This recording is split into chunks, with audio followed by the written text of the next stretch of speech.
Discover the extraordinary life and work of Alfred Stieglitz, a key figure in the development of modern art in America.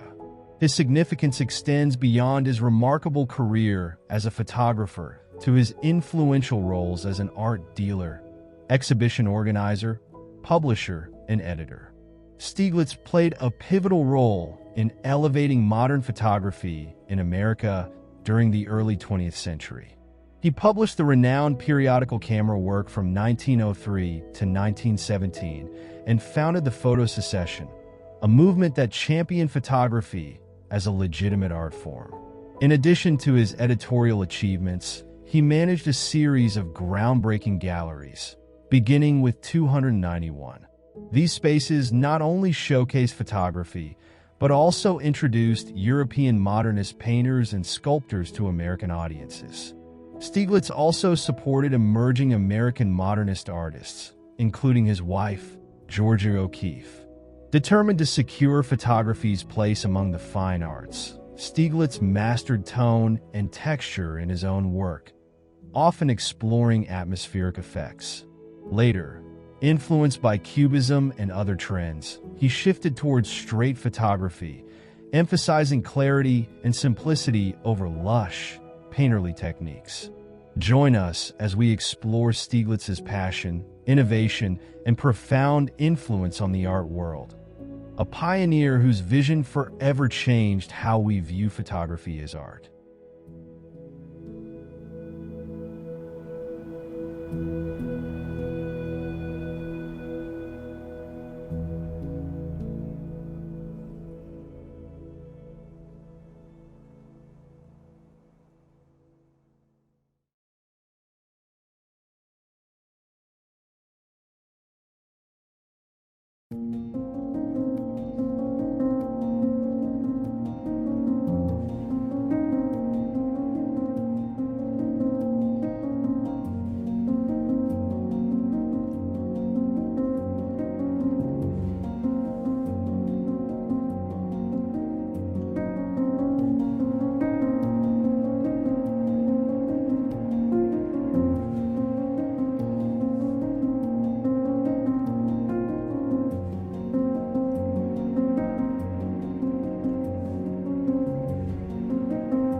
My Book Through the Lens. Inspiring quotes from master photographers is now available for purchase. This book is a captivating and inspiring collection of insights, reflections, and wisdom from some of the most renowned photographers in history. Get your copy now. The link to purchase it on Amazon is available below in the description box.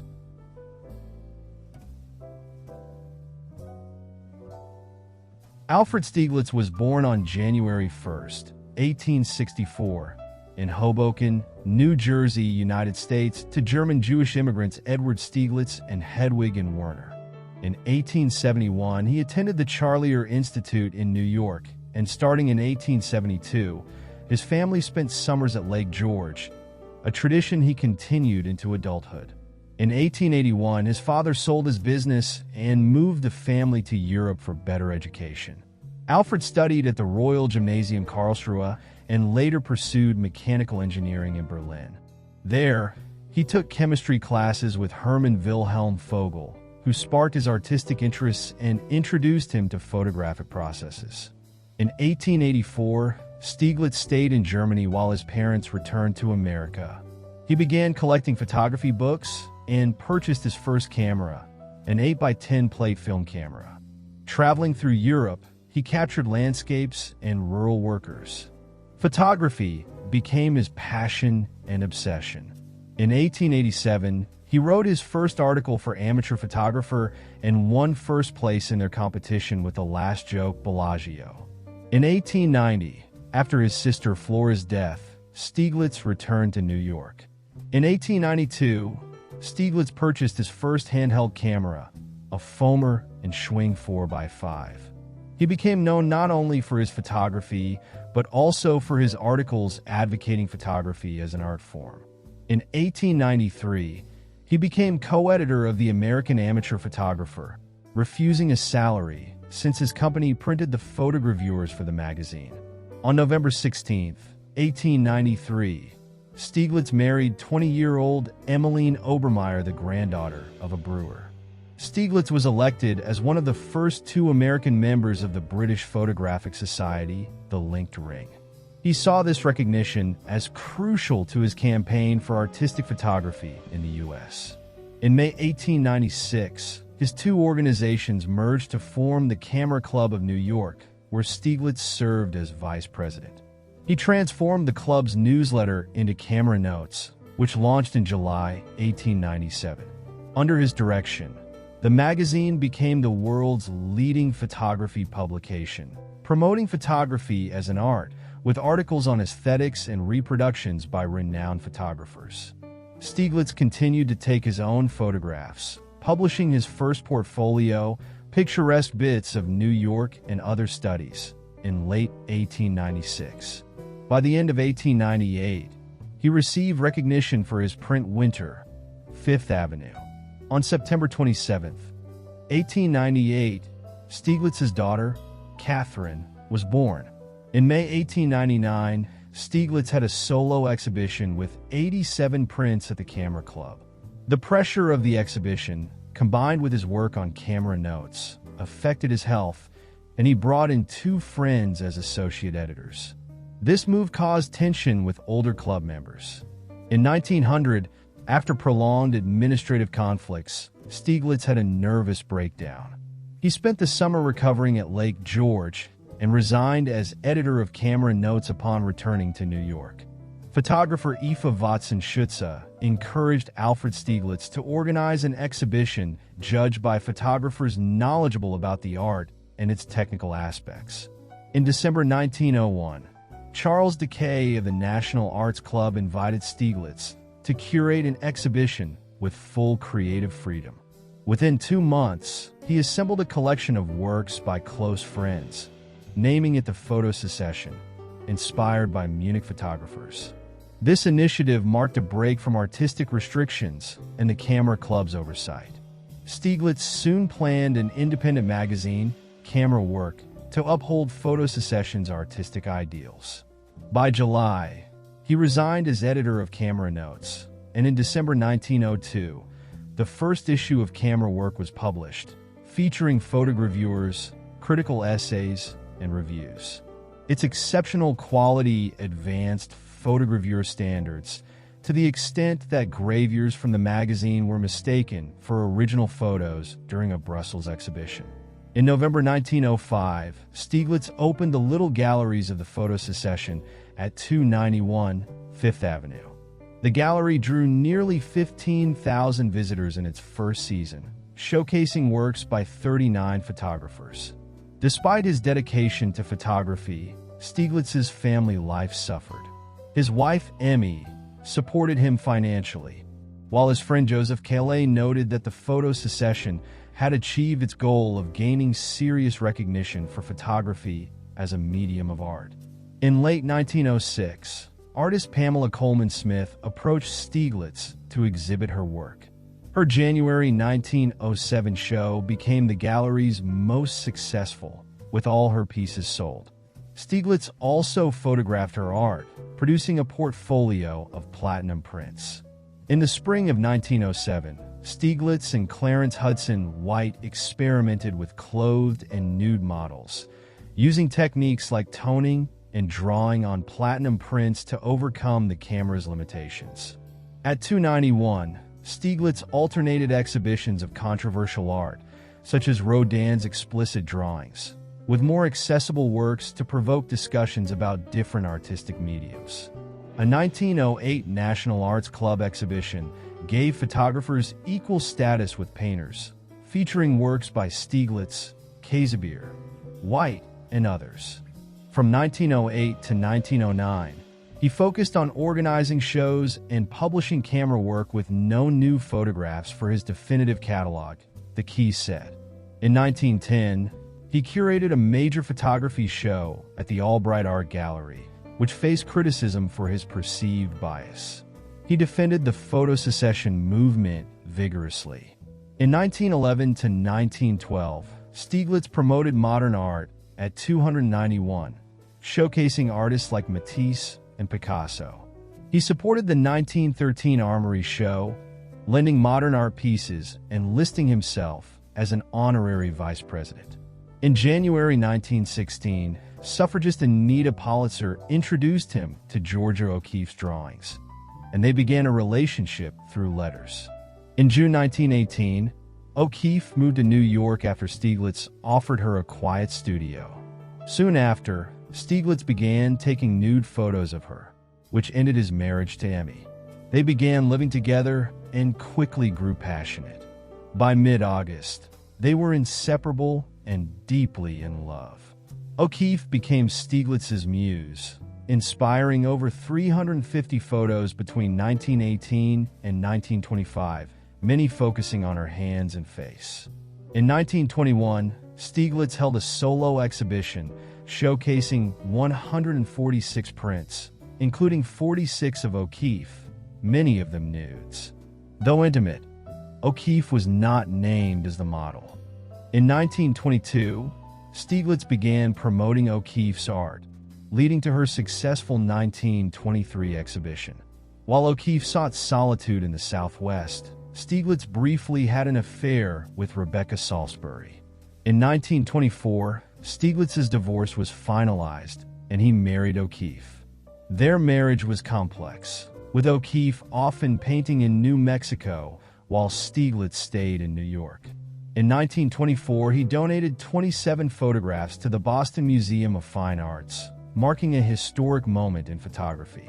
In 1925, Alfred Stieglitz organized a major exhibition, Alfred Stieglitz Presents 7 Americans, showcasing 159 works by artists like Arthur Dove, Marsden Hartley, and Georgia O'Keeffe. Despite its scale, only one of O'Keeffe's paintings was sold. That summer, she traveled to New Mexico, while Stieglitz taught Dorothy Norman printing techniques. After a final exhibit of Demuth's work, he retreated to Lake George. He opened an American Place in 1931, his largest gallery yet. Over 16 years, he held exhibitions for many artists, including O'Keeffe, whose work was often criticized. In 1932, tensions with Paul Strand arose over a controversial exhibition, And in 1936, Stieglitz showcased Ansel Adams's work, which was a success. In the summer of 1946, Stieglitz suffered a fatal stroke and fell into a coma.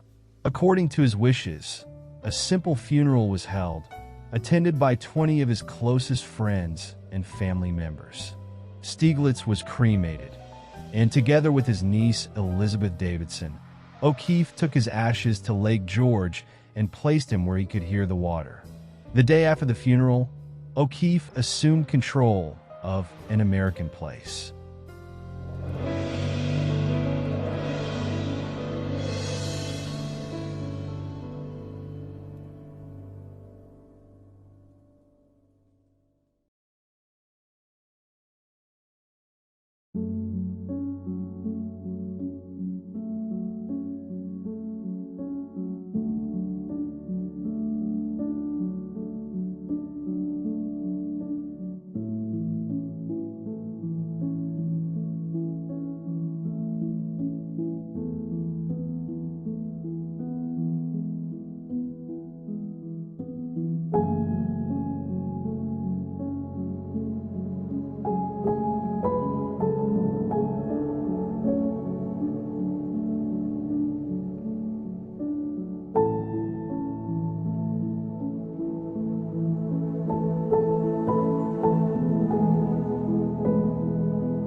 Alfred Stieglitz was more than just a photographer. He was a pioneer, a visionary who reshaped the way we see the world through the lens. In an era when photography was viewed merely as a mechanical process, Stieglitz saw something more. He saw the potential for photography to be an expressive art form, one that could stand proudly alongside painting and sculpture in the halls of artistic legitimacy. Through his relentless pursuit of artistic excellence, he elevated photography to new heights. His leadership of the pictorialist movement, with its strong emphasis on photography as a true form of artistic expression, laid the groundwork for future generations of photographers. Without Stieglitz, the legendary names of Ansel Adams and Edward Weston might have never reached the heights they did. His own work was a testament to the power of photography, setting a high standard for others to follow and showcasing a vision of the world that was both unique and deeply moving. Stieglitz's contributions went beyond the images he captured. He introduced America to European modernism through his groundbreaking gallery, Gallery 291, where the works of Pablo Picasso, Henri Matisse, and Auguste Rodin found their American debut. His ability to recognize and nurture talent was unparalleled, as seen in his support for his wife, Georgia O'Keeffe, whom he helped propel to artistic greatness. His belief in the power of the visual arts was unshakable, and he fought tirelessly to ensure photography was given the same respect as other, more established art forms. Though Stieglitz was an iconic figure, he was also a complex man, driven by an inner fire that could sometimes burn brightly in ways that made him controversial. His idealism and stubbornness were at times sources of friction, even with close friends and collaborators like Edward Steichen and Paul Strand.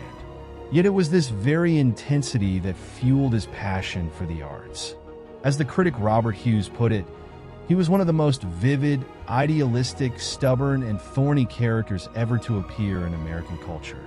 In the end, it is Stieglitz's tireless spirit of creativity that continues to resonate today. His work is not simply a collection of photographs. It is a legacy of dedication to the artistic spirit, one that transcends time and continues to inspire. The freedom to create, to express the inner world through the outer, is a gift that Stieglitz fought for, and it is a gift that continues to enrich the lives of countless artists and viewers alike. Alfred Stieglitz's life and work remind us all that art is not just about what is seen. It is about what is felt, what is experienced, and the courage to show the world our unique vision. His journey teaches us that creativity is not just a skill but a way of life, one that requires passion, perseverance, and above all, a relentless commitment to expressing the soul's deepest truths.